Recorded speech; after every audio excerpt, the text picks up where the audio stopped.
আসসালামু আলাইকুম। আপনি কি জানেন আল্লাহর কাছে ক্ষমা চাইলে রিজিকের দরজা খুলে যেতে পারে?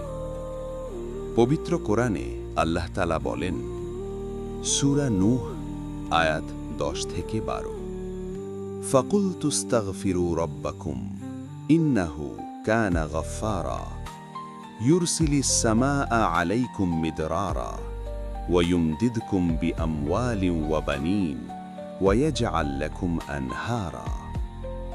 তোমরা তোমাদের প্রভুর কাছে ক্ষমা প্রার্থনা করো, নিশ্চয়ই তিনি পরম ক্ষমাশীল। তিনি আকাশ থেকে তোমাদের জন্য প্রচুর বৃষ্টি বর্ষণ করবেন এবং তোমাদের সম্পদ ও সন্তান বৃদ্ধি করবেন। তাই একটি গুরুত্বপূর্ণ আমল হল প্রতিদিন অন্তত 100 বার আস্তাগফিরুল্লাহ পড়া।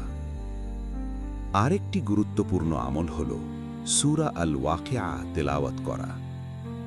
অনেক আলেম বলেন, নিয়মিত সূরা ওয়াকিয়া পড়লে আল্লাহ দারিদ্র্য থেকে রক্ষা করেন।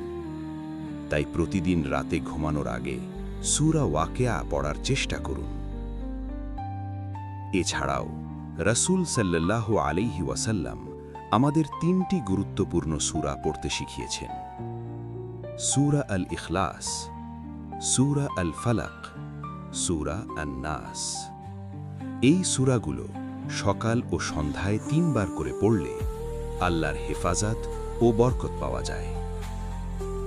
কোরআনে আরও বলা হয়েছে, যে ব্যক্তি আল্লাহকে ভয় করে আল্লাহ তার জন্য এমন জায়গা থেকে রিজিকের ব্যবস্থা করেন যা সে কল্পনাও করে না। এই শিক্ষা এসেছে সূরা আত-তালাক আয়াত 2-3-এ।